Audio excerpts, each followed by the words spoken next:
The Hero with a Thousand Faces, a monumental treatise by Joseph Campbell first published in 1949, is an investigation of the power of myth and storytelling, from antiquity to the present day, and encompasses every human civilization ever known. By telling tales, all peoples, and indeed all individuals, make sense of the world they live in and cope with the experience of life.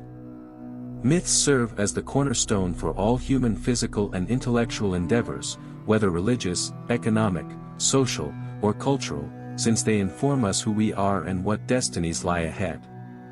It is a voyage across the world's mythological traditions, from ancient Egypt to the Romans, Hindu and Buddhist legends of the East, and indigenous peoples of the Americas and Oceania's folktales and foundation myths.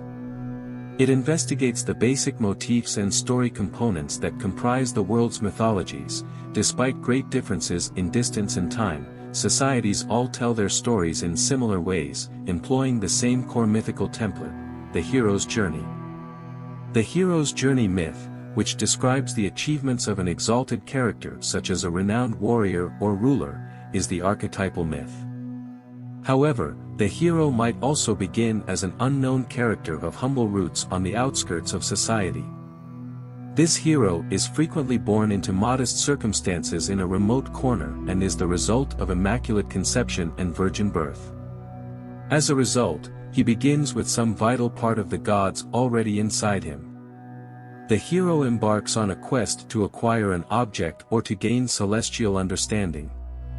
This can be something tangible, such as Arthur's search for the Holy Grail, or something considerably more spiritual, such as the Buddha's quest for ultimate enlightenment. During the course of his mission, the hero faces enormous difficulties and tribulations, dies and is reborn spiritually, and changes into a totally new being. He receives new abilities to accomplish his goal and earns the ultimate benefit. He then returns home to share this celestial gift with his people, redeeming all mankind in the process. Although the hero's journey is frequently replete with daring exploits, the slaying of exotic monsters, and unions with beautiful goddesses, it is fundamentally a very introspective and inward-looking quest, with significant spiritual and psychological ramifications. The hero learns new things about himself and finds secret powers that were dormant inside him during his painful trial. In fairy tales, this is sometimes rendered concrete by the hero's discovery to be the chosen one, or the king's son. These new abilities allow for a complete makeover of the hero's external existence and mentality. When considered in this light, mythology is profoundly egalitarian. It teaches us who we are and what awaits us if we can only let go of the mundane details of life and embrace the hero's journey.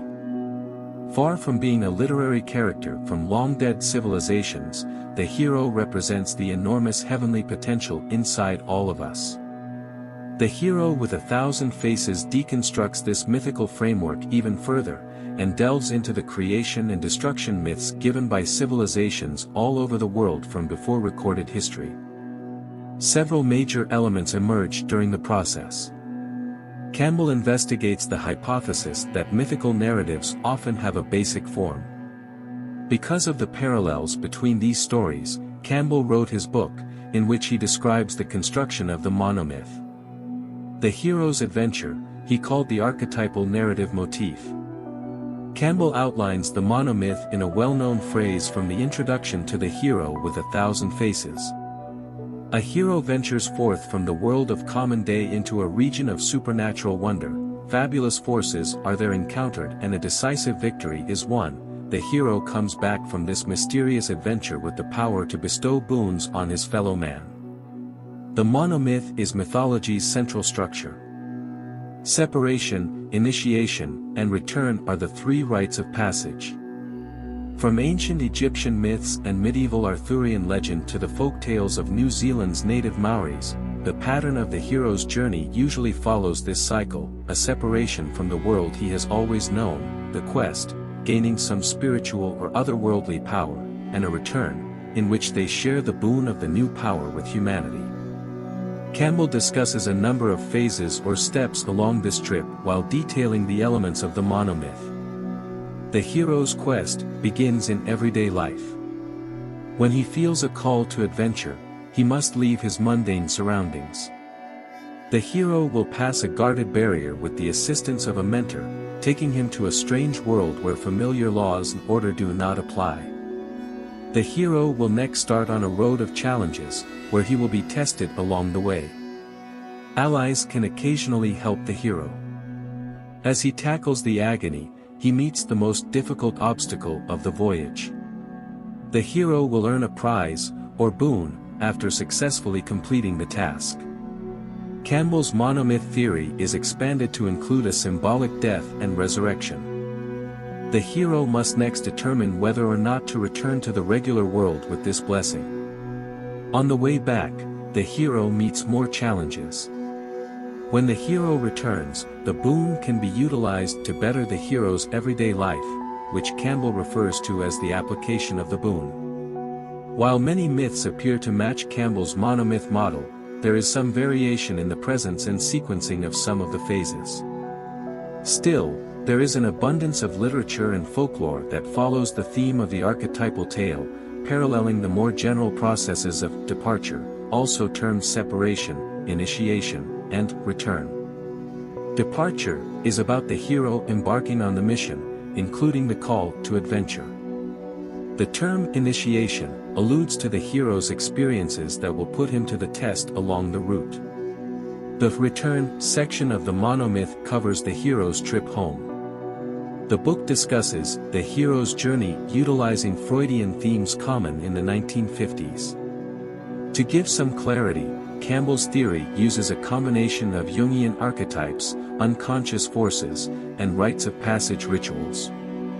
The hero's journey continues to inspire artists and intellectuals in current arts and culture, implying that Campbell's discoveries have a basic relevance beyond mid-century techniques of analysis.